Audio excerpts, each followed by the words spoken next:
Hello, friends. It has been a minute since I uploaded here. I apologise, but I do very much want this to be kind of ad hoc as and when I feel like I have something to say. And today, that is top of mind. I literally woke up half an hour ago like, this is the first thing I want to do today. It's going to be like nothing to some of you, but to some of you, this will feel really like something, especially at this time of year. I tend to get quite, not melancholy, but I am very reflective in December. Very like, what happened last year? How much of that do I want to take forward to the new year? And how can I change the things that I don't? We'll get into that in another video. That's a whole separate topic. Today is going to be a relatively quick one. I've made no notes. I just have something my son said to me yesterday. I'm going to give you a scenario. It's a made up scenario, but I have to make up a scenario so that it's not, to protect the innocent. It's nothing huge at all, and that's kind of the point. But just so that it's not super clear who or what I'm talking about in case anyone ever stumbled upon it. I do a favour for someone every single week.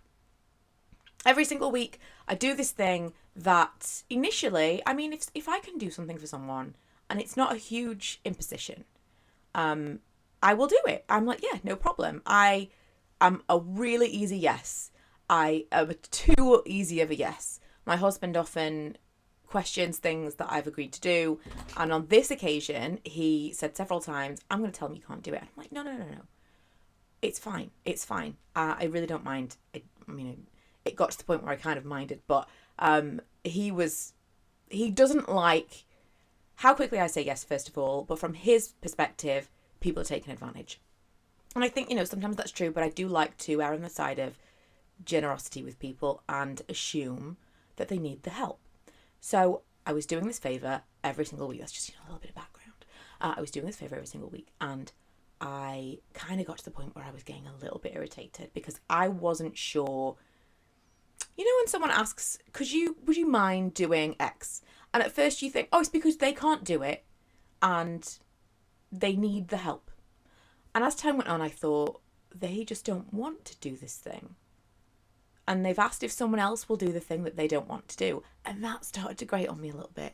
So, like 8, 9, 10 weeks in, I'm thinking, what am I a bit of a mug? Like, why did I say I would do this thing? Kind of started to irritate me a little bit. And then eventually I said to my husband, you know what? I'm going to say I can't do it next week because I'm doing XYZ. So I said that. And I found in the back of my mind, in pit of my stomach, I was like, oh, I don't like that. I don't like that I don't like that I've had to lie to get out of the favour. And I don't like that I said no. It doesn't make me feel good. It's like really affects the people pleaser in me. I didn't feel good about it. So as and when the time came and I did not do the favour, I saw that someone else was doing the same favour. And then I felt terrible because the original person still wasn't doing it. Someone else was doing it for them. So after this fact, I said to my son, who is 13, I'm going to do it next week. I would never have done it. I would never have said no if I'd known someone else was going to have to do the thing. I would have only done that thinking the person who asked for the favour maybe would have had to do it for 1 week. Just because, it was petty, which is what irritated me for me. It was petty to say no because I could have done it and because all I wanted was them to do it 1 week.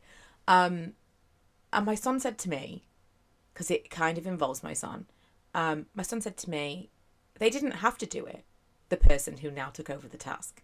They didn't have to do it. You didn't have to do it. He said, you didn't give something that was your responsibility to them. That wasn't your responsibility. We were literally walking around Morrison's and I could have cried at what's the word I'm looking for? This is perimenopause brain, isn't it? It felt prophetic. I was like, what?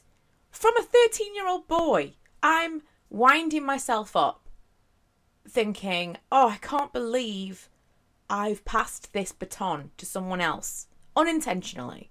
I would never have said no if I thought someone else was going to have to do the thing that I'd become annoyed doing. And he Instantly, not only did he free me of that guilt, because no, they didn't have to say yes. I didn't have to say yes. But he also reminded me it was nothing to do with me.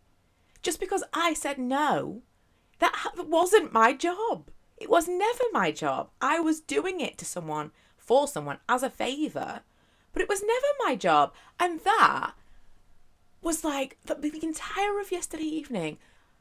That spiraled to me in this whole thing of boundaries and how we allow people to make us feel like things are our responsibility that are not our responsibility. There's so many things that this can be applied to. It's so basic. And I mean, it's not a new lesson to be learned for sure. But it was just in that moment, I thought, how is it that a 13-year-old boy can recognize from the outside, this is not your problem? And I mean, I am such a proponent of this with other people. I was literally, a couple of days ago, I was listening to the Mel Robbins book, Let Them. At work, I'm great at this. At work, I'm not such a people pleaser. I don't feel I used to be, but now I'm a kind of workable kind of person. I'm like it can really grind you down in the workplace. You can get so sucked in to the machine of, I'm so worried about this, and what if this doesn't work? And I literally said in a meeting yesterday, I said, I'm raising something. I think this could be an issue. Has anybody thought of this issue? I've worked there for a long time. I know what happens when you raise an issue. They say, it'll be fine. No one really wants to look into anything. I said in the meeting, in front of managers, I said, like, I don't actually care. Like, it means nothing to me if this works. But I thought it was worth raising because we could figure it out in advance and stop that from failing. Like, it doesn't matter to me on a deep level if this thing that we're all working towards is successful. My job is to put all the pieces in a row. That is my job. My job is to tick all of these boxes. If I tick all of these boxes and the final product fails, it doesn't matter to me. It used to, but it doesn't matter to me now. I can't allow it to matter to me. I can't take responsibility for all of the pieces that are outside of my control. I used to. And my son saying this to me yesterday made me remember, this is why. You take responsibility for your pieces. Occasionally, if you can support someone else. But you can't take responsibility for everybody else's parts of the job. You can't take responsibility for everything.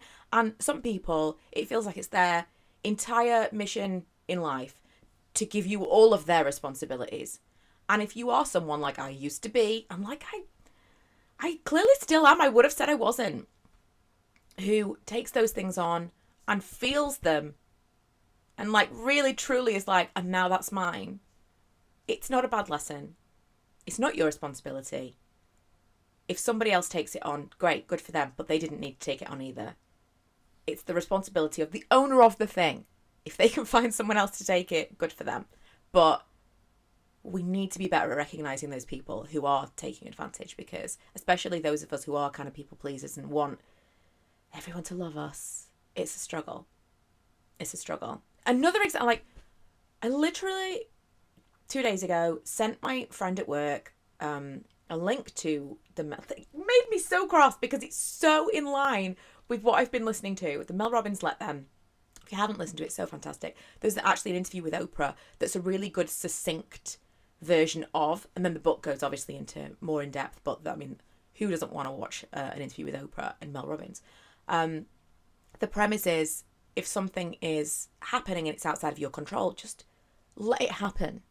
Let it happen. And I have been saying to my work colleague for a very long time, when she stresses herself out on a Friday, well, this is the plan for next week, and I don't think we'll have enough time, and what if this person doesn't do this? And I'm like, just having worked there for a long time, I'm like, I know what will happen. If you go to someone now and say, I think this will fail, they'll say, it'll be fine. Sometimes it is fine, and then you are seen to be someone who is rocking the boat and is like, you know, especially as a woman, complaining too much. And I'm not saying don't complain when complaints are due. I'm just saying pick your moments, because sometimes, like, if you complain about something and then it is fine, then it comes across as, oh, It's a bit of a boy who cried wolf situation. And I said, just let it fail. Let it fail. You know. And this part isn't your job. The planning of it all, the scheduling it, that's not your job. You're seeing something that is somebody else's job. And I know from experience that if you raise that as an issue, nothing will be done about it. And so let them. Let it happen. Let them have that. Let them do their job. That is not your job. That is not your responsibility. You come in next week, you do what is your responsibility. And if it does not work, that is not your fault. And I can do that for other people. But my son did that for me yesterday. And I just, especially pre-Christmas, people are going to get you to do things. People are going to say, will you do this? Will you do that? Will you do? Just take a breath before you answer, because maybe it's something you want to do. If it's not something you want to do, and you don't want to have to do that all the time, because once you've said yes to people, they give them an inch. You don't have to say yes to anything that you don't want to do. And if it's not going to make you feel good, and I mean, within reason, some people really need the support. Assess the situation. Does it have to be you? And do they do this to you all the time? It's going to be a new year. It's time to start setting some boundaries with specific people in our lives, I think. And someone else taking that responsibility doesn't mean that you gave them that responsibility, because it was never yours. Hopefully this was useful for you. Again, it's just my rambling off the back of a 13-year-old talking to me yesterday and really getting to me. I do want to talk a little bit about, not resolutions, maybe resolutions. I want to talk a little bit about the new year and how I'm feeling about goals and stuff like that. Maybe do a little bit of reflection on 2024. 2025, it feels like the future, doesn't it? But yeah, there'll be a few more videos in the next few weeks because I'm feeling that chatty mood. But otherwise, for now, I hope you enjoyed this one, and I'll see you guys in the next one. Bye.